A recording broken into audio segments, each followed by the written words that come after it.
ay napagpasyan po namin ng aking anak na sumama sa aking asawa para mangulit.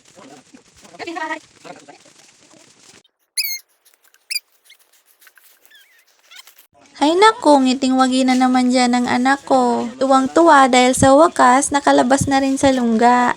Bibihira po kasi kaming lumabas ng anak ko dahil sa maraming gawain sa bahay. Minsan kasi kapag may naiwang labahin, hay naku, parang hinihila ako pa uwi. At yan na nga po, pagdating namin ay nakita agad namin ang matatayog na puno ng kahoy at mga puno ng abaka. Napakasarap po ng hangin dyan, napakatahimik, at tanging mga ibon lamang ang iyong maririnig.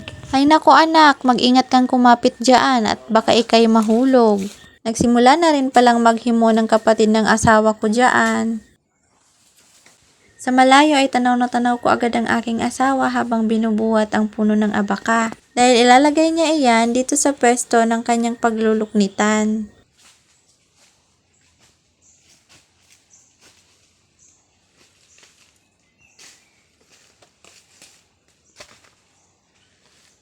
Maya-maya pa, ang anak namin ay nakatulog na.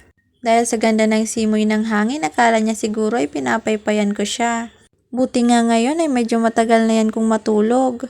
Dati kasi parang lamok yan kung matulog, ang bilis-bilis gumising. Tutuloy natatapos ang labahin.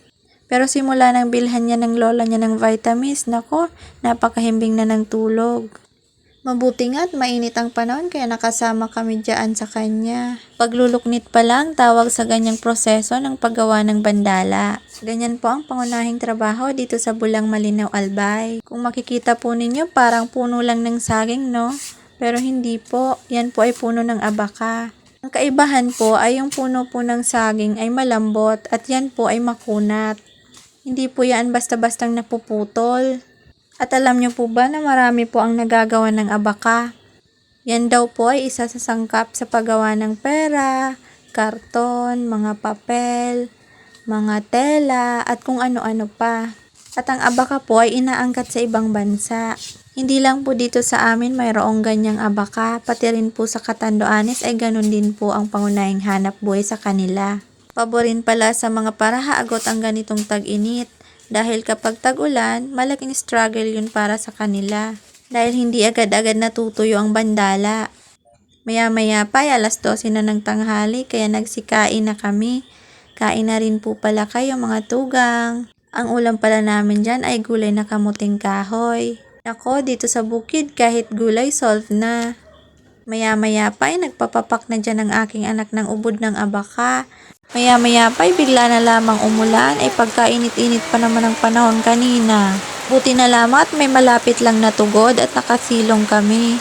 Buti na lamang at may malapit lang na tugod dahil kung hindi pati itong batang ito ay naku, nabasa na rin ang ulan. Dito pala sa tugod sa bahay kubo nila ginagawa ang paghahagot. Alas 5 na pala ng hapon nung magpasya kaming umuwi.